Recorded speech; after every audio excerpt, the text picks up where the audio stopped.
Having learned something of the technique of performing the various intermediate acrobatic maneuvers, our friend Joe Student is now ready for his instructor's check. Or at least he's going to get it, ready or not. Don't look so gloomy, Joe. This is only the instructor's check, which takes place after an hour or two of dual instruction and doesn't count on your final grade. You're expected to make mistakes. This check is to give the instructor a chance to help you correct those mistakes. Step out on the apron there, and let's have a look at the setup. First, look at it from the instructor's viewpoint. He'll sit right over there, and he's got to see what you do. His effective range of vision in average good weather extends upward to around 7,000 feet, and outward to a little over a mile. So, if you want the instructor to be able to grade you, better perform all stunts in the area between the starting point and the hangar. When it's time for you to come out of the range, you approach the starting point and do a 360-degree turn around it. Why? From where the instructor is sitting, you're a mere speck. That 360-degree flipper turn helps him to spot you. Some stations require you to come in perpendicular to the course on which you will do your stunts, making a 90-degree flipper turn which accomplishes the same thing. In any case, you approach the range at around 5,800 to 6,000 feet. Spot your starting point. In this case, it's the northwest corner of the field. Make a flipper turn around it.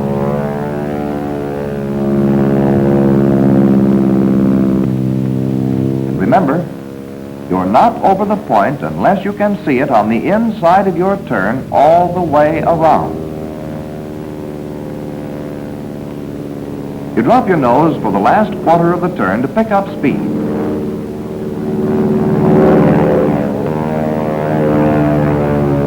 Bringing you out at 180, which is the speed you need for your first maneuver, the loop. The instant your wings are level, start the loop.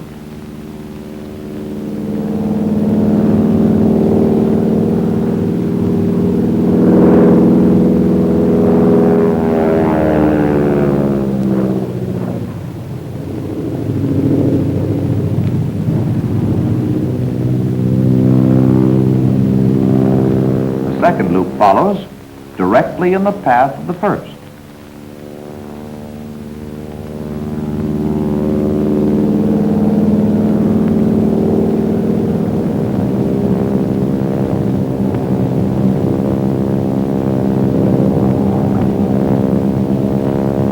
As you recover, give her full allowed throttle. Pull her nose up 15 degrees above the horizon and hold her there, climbing. That way you gain altitude while at the same time holding the plane in position for your next maneuver. When she is dropped to 160, do a right slow roll.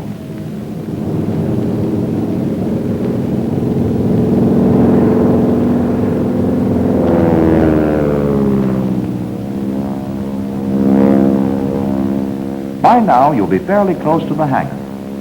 So do a climbing flipper turn, gaining as much altitude as possible. And the instant your wings are level, drop your nose for speed and start back on the second leg of your check with a second right slow roll.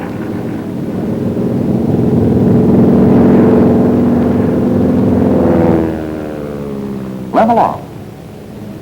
Drop your nose to pick up 160 and do your first left slow roll.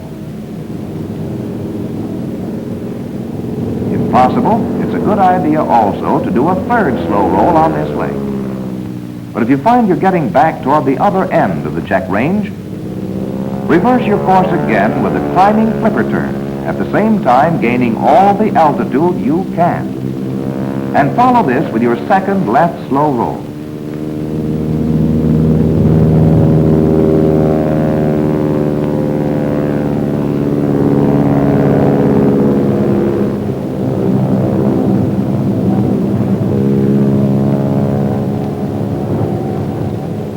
Next is a right chandelle.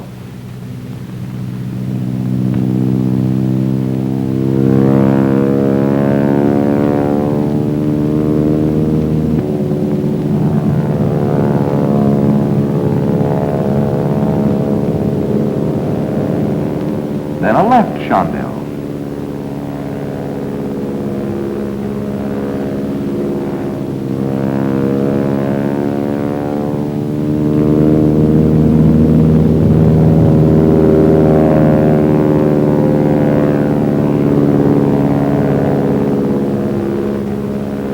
You should come out of the chandelle in a climbing attitude with your nose about 30 degrees above the horizon and with plenty of altitude for a spin.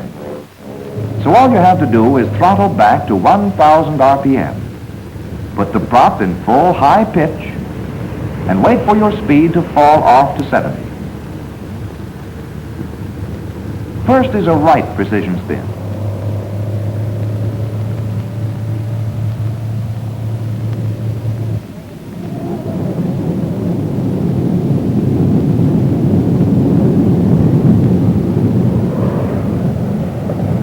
Speed gained in the dive following your spin, you use to gain altitude by pulling up into a steep climb just as quickly as possible upon recovery.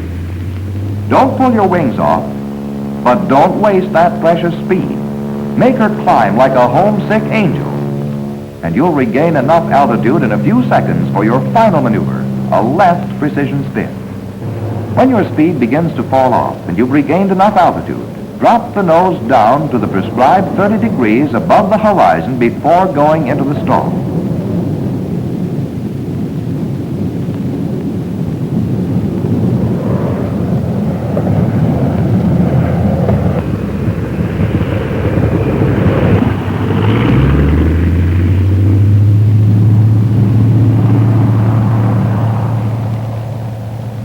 This completes your check, and immediately you recover, dive out of the check range as quickly as possible to make room for the next student.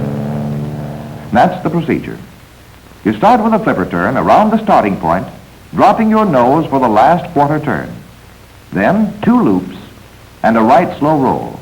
A climbing flipper turn, bringing you back on the second leg for a second right slow roll and a left slow roll.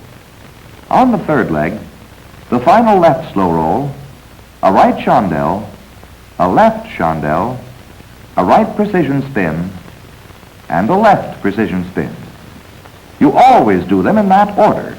Otherwise, you get a down on the entire check. And the instructor would like to see you do them with the turns in just those places. Or better yet, instead of doing 2 slow rolls on your second leg, you may even be able to do 3, eliminating 1 flipper turn. But suppose there's a strong wind blowing you in toward the hangar so that you're way over here at the end of your second loop. Then you'll have to make your turn after the loops, starting your slow rolls on the second leg, and so on. And remember, the instructor is not superhuman. He can't see through clouds that you can't see through. If you can't see him, he can't see you. And he can't see you if you fly over the hangar, entirely aside from the fact that there is a definite restriction against stunting over the hangar. Consequently, if you fly over the hangar or stunt behind a cloud where the instructor can't see you, you'll get a down for the check. Another thing, when you approach the range to begin your check, be sure the man ahead of you is out of the way. Surprisingly enough, 2 students frequently get on the range at the same time and go blithely stunting about on their own sweet way, each completely innocent of the other's presence. Not infrequently, it is necessary to send instructors to the fleet to give them a rest from just such performances as this. To be perfectly safe, approach the range at exactly the time you're scheduled. Then, look around to be sure the man ahead of you has left the range. And then, Joe, when your 6 minutes are up, get off the range in a hurry. The other fellow may not be on the lookout for you. Okay, it's almost time for you to go up. Let's see you do a good job of it.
grinning about?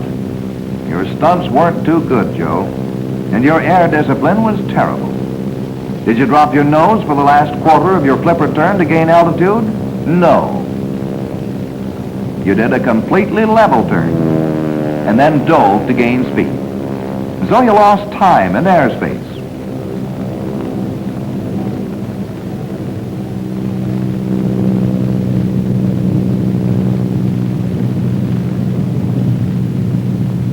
Your loops could have been worse, but as you came out of the second one, instead of using your excess speed to gain altitude, you went into your first slow roll at 180 instead of 160.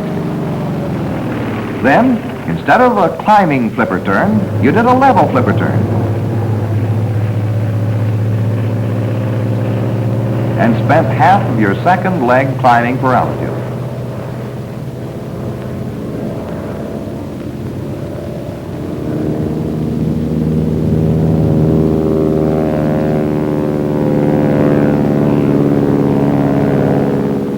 But you did 2 slow rolls on that leg anyway.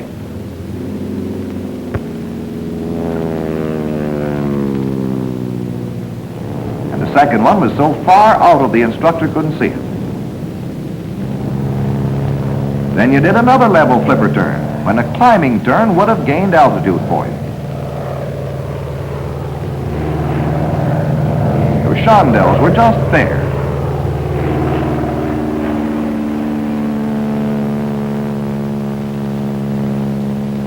And your spins weren't good. When you recovered from your first spin, instead of climbing steeply, you completed your recovery straight and level and then started to climb after your speed had fallen off. You fooled around up there and wasted speed and altitude until you ran a minute overtime and got a 1-0 on air discipline. Sure, I know. You're wondering, what's the difference so long as you can do the stunts? I'll tell you the difference. One of these days, you'll be mixing it up with an enemy plane, and air discipline will decide which one of you flies home. Because air discipline simply means your ability to make the most effective use of your plane, the best use of every foot of altitude and every foot of airspace. Another thing, Joe, you don't keep your plane on a direct heading toward the instructor. He can grade you much more accurately if you're aimed directly at him. So it's a good thing to glance down from time to time to make sure you're headed toward him. But your final check is the one that really counts. You do it exactly as you do the instructor's check, except instead of 2 precision spins, you do a right Immelman and a left Immelman. Now, suppose you get busy this afternoon and tomorrow and get that stunt check down packed so you can make a showing on your final check.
friend Joe seems really to be doing a job this time. Properly done, an acrobatic check is a smooth and beautiful bit of precision flying. But it has other, more practical advantages. When you take up a plane you've never flown before, you can acquaint yourself with its flight characteristics in virtually every attitude merely by putting it through an acrobatic check. That was all right, Joe. Nice work. And the effort has been worthwhile, because the most important purpose of the stunt check is to help make the plane's controls as much a part of you as your own arms and legs. When you perform the simple act of picking up a pencil, for instance, you coordinate the action of a dozen different muscles. But you don't stop to think which fingers to move or how far to move your arm. You make the necessary movements in perfect timing without giving it a thought. Likewise, the pilot who can perform a smooth, precise stunt check is well on his way toward the same effortless coordination and perfect timing in the handling of an airplane, toward the ideal which was in the designer's mind when he designed the plane. That plane and pilot would operate as a single, beautifully coordinated unit, capable of performing a slow roll, an immelman, or a chandelle as easily as the average person picks up a pencil.